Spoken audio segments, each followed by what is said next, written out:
کچھ خواتین کسی فوتگی والے گھر بھی جائیں تو واپس آ کر اس طرح تبصرہ کر رہی ہوتی ہیں کہ بیٹی نے تو نیا سوٹ ڈالا تھا، اسے تو دکھ ہی نہیں تھا۔ بہو تو ایسے ہنس ہنس کر بات کر رہی تھی جیسے اس کی دیرینہ خواہش پوری ہو گئی ہو۔ کوئی زیادہ رو رہا ہو تو اعتراض، کوئی صبر کر کے بیٹھا ہو تو مسئلہ، گھر صاف ہو تو تبصرہ، صاف نہ ہو تو تنقید۔ تمہیں کس نے حق دیا ہے دوسروں کو جج کرنے کا؟ کسی کا جوتا پہن کر جب تک خود نہ چلو تب تک اس کے چلنے پر اعتراض نہ کرو۔ خود تو 4 پلیٹ بریانی تناول کر کے ڈکار بھی نہ ماریں اور دوسروں پر تابڑ توڑ حملے۔ خدارا رحم کریں، کم از کم سوگ میں شامل نہیں ہو سکتی تو بلا وجہ ان کی عزت بھی نہ اچھالیں۔ یہ وقت سب پر ہر گھر میں آنا ہے اور آتا ہے۔ ہمارے مرد حضرات بھی کچھ کم نہیں، 2 لفظ تعزیت کے تو ٹھیک طرح سے بولنے نہیں آتے، اور سیاسی تھیٹر ایسے سجا کے بیٹھ جاتے ہیں کہ فوتگی پر نہیں الیکشن کیمپین پر آئے ہوں۔ جس کے سر سے باپ کا سایہ اٹھا ہے کوئی اس کی بھی تو دلجوئی کرے، اس کے غم کا مداوع بھی تو کوئی کرے، لیکن ہمیں کسی کے غم سے کیا؟ ہم تو رسم دکھاوا کے لیے گئے ہیں۔ ہماری بلا سے کوئی مرتا ہے تو مرے، ہم تو پوچھیں گے کہ بھائی جی کھانے کا انتظام ہو گیا نا؟ کتنی دیگیں بنوائی ہیں؟ 6 دیگیں تو کم ہیں، برادری بھی ہے، محلے داری بھی ہے۔ وہ بیچارہ باپ کے سوگ کو بھول کر اس پریشانی میں لگ جاتا ہے کہ کہاں سے قرض پکڑوں، کیونکہ کھانا صحیح نہ بنایا تو باتیں ہوں گی۔ ساری زندگی باپ کا کھایا، مرنے پر روٹی بھی صحیح نہ دے سکا۔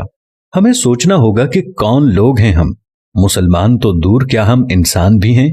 جانوروں کا بھی کوئی مر جائے تو وہ ایسے دعوتیں نہیں اڑاتے، اور اشرف المخلوقات کا تاج پہن کر حیوانیت کی ساری حدیں عبور کر جانا کہاں کی انسانیت ہے؟ میں نے میت کے گھر میں ایسی آوازیں بھی سنی ہیں، جو دیگ پر بانٹنے میں لگا ہوتا ہے اسے کہا جاتا ہے ذرا پلیٹ میں 4 بوٹیاں زیادہ ڈال دینا، وہ داماد بھی آیا ہے تو اسے کھانا دینا ہے۔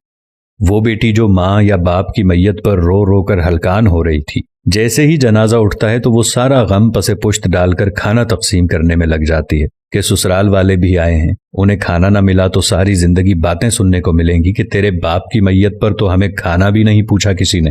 میں نے اس بات پر بھی تبصرے سنے ہیں کہ سالن میں تو تری یعنی گھی ہی نہیں تھا، ہماری پلیٹ میں تو بس شوربہ ہی آیا۔ ہم بحیثیت معاشرہ ظالم بن گئے ہیں۔ خوشیاں تو کجا، ہم نے مرگوں کو بھی اپنے شریکے پورے کرنے کے لیے ایونٹ بنا لیا ہے۔ جب میں کہتا ہوں الہی میرا احوال دیکھ، حکم ہوتا ہے بندے ذرا نامہ اعمال دیکھ۔ کچھ سوال آپ کے ضمیر کے دروازے پر چھوڑ رہا ہوں۔ کیا ہم فطیدگی کے کھانے کا بائیکاٹ نہیں کر سکتے؟ کیا ہم بھوک لگنے پر بازار سے کھانا نہیں کھا سکتے؟ کیا ہم گھر میں ایسا اصول نہیں بنا سکتے کہ خاندان میں کوئی کسی کی فوتیدگی پر نہیں کھائے گا؟ سوچئے گا ضرور۔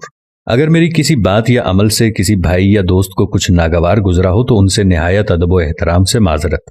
اب یہ ہم پہ ہے کہ ہم اس بات کو آگے پھیلاتے ہیں کہ محض ایک ویڈیو دیکھ کر گزار دیتے ہیں۔